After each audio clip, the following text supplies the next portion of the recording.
There's a silence that fills the room when you're alone. No voices, no background noise, just you and your thoughts. For some, that silence is peaceful. For others, it's deafening.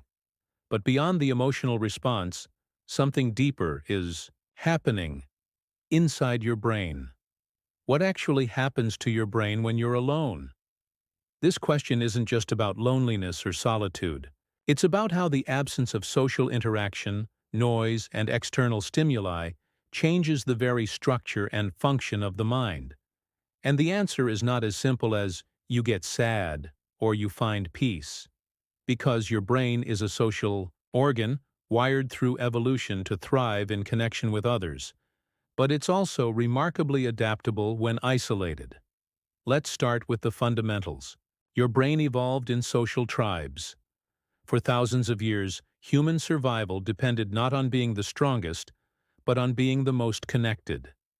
The ability to communicate, read emotions, and bond with others gave our ancestors a survival edge. The brain learned to interpret faces, decode voices, and anticipate social outcomes. It was shaped, in large part, by interaction. So what happens when you take that away? When you're alone for short periods, your brain tends to enter a restorative state. This is where solitude becomes powerful. Without the constant flood of social cues and noise, your mind has a chance to decompress. The default mode network, a group of brain regions that activates when you're not focused on the outside world, becomes more active. This network is tied to introspection, creativity, and memory consolidation. Have you ever noticed that some of your most profound insights come when you're walking alone, lying in bed, or staring out a window? That's not a coincidence. In solitude, the brain is freed from social monitoring and allowed to wander inward. This is when deep self-reflection, problem-solving, and even creative breakthroughs occur. But the picture changes dramatically when solitude turns into chronic isolation. Extended periods of social isolation can have measurable effects on the brain, structurally, chemically, and psychologically. In fact, brain scans of people who have experienced prolonged loneliness often show increased activity in the amygdala, the region involved in fear and emotional processing. This means the brain begins to scan for threats more aggressively, interpreting neutral or ambiguous stimuli as dangerous. In other words, the longer you're alone, the more your brain prepares for danger that isn't there. But it doesn't stop there. Chronic loneliness alters the release of neurochemicals. Levels of cortisol, the stress hormone, rise.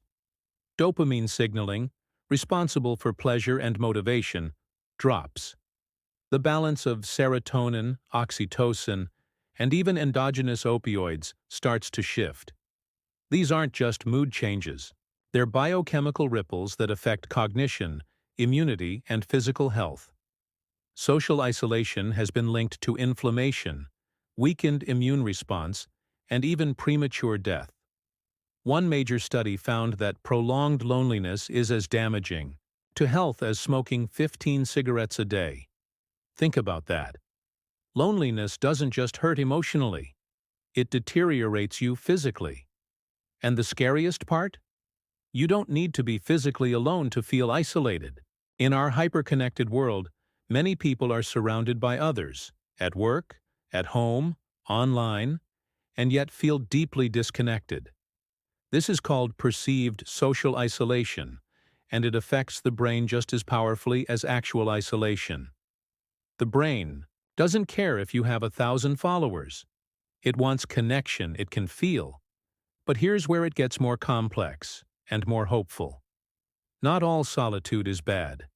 In fact, voluntary solitude, especially when used intentionally, can be one of the most nourishing states for your brain. There's a massive difference between chosen aloneness and imposed isolation. One is empowering, the other is corrosive.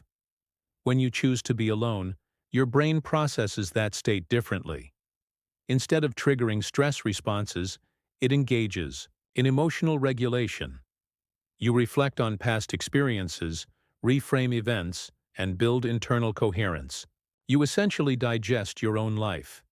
You become the narrator rather than just the actor. Solitude becomes the space where you reclaim authorship over your mind. Creative minds throughout history have understood this intuitively.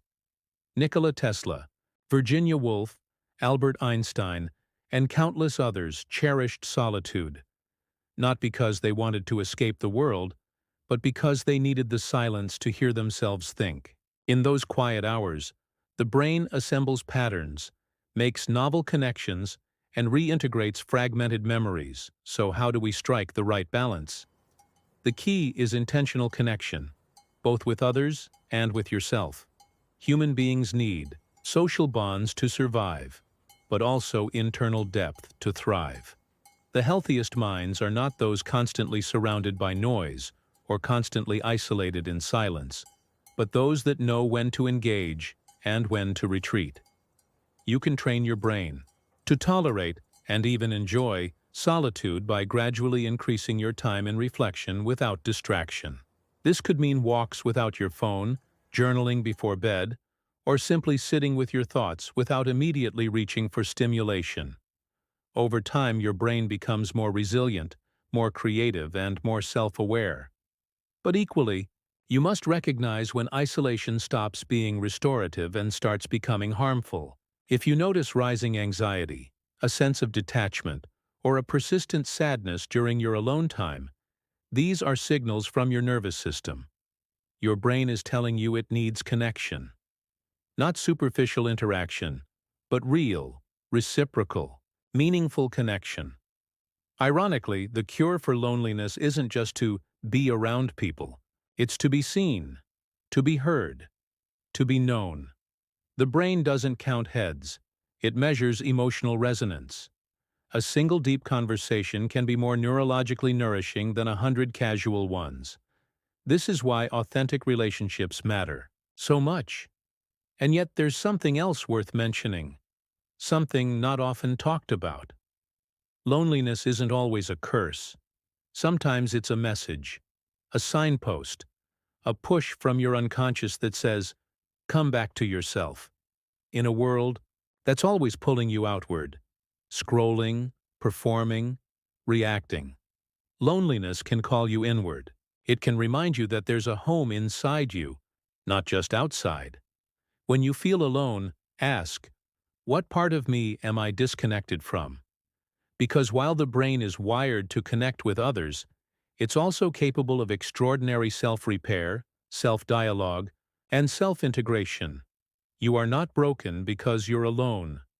But the danger comes when you mistake that aloneness for meaninglessness, when you believe it's permanent, when you stop reaching out. So if you're listening to this right now, and you're feeling the weight of being alone, know this: your brain is adaptable. It responds to your environment, yes, but it also responds to your choices. You have more power than you think. You can reach out. You can reconnect. You can turn inward in a way that heals rather than harms. Loneliness might be a visitor in your life, but it doesn't have to be your home. The science is clear. Your brain needs connection. It also needs space. The art of living well is in learning to dance between the two. And that starts with one small step. Be intentional. Choose when to be with others. Choose when to be with yourself. And above all, never let the silence convince you that your voice doesn't matter. You're not alone in feeling alone, but you don't have to stay there. Reconnect. Reflect.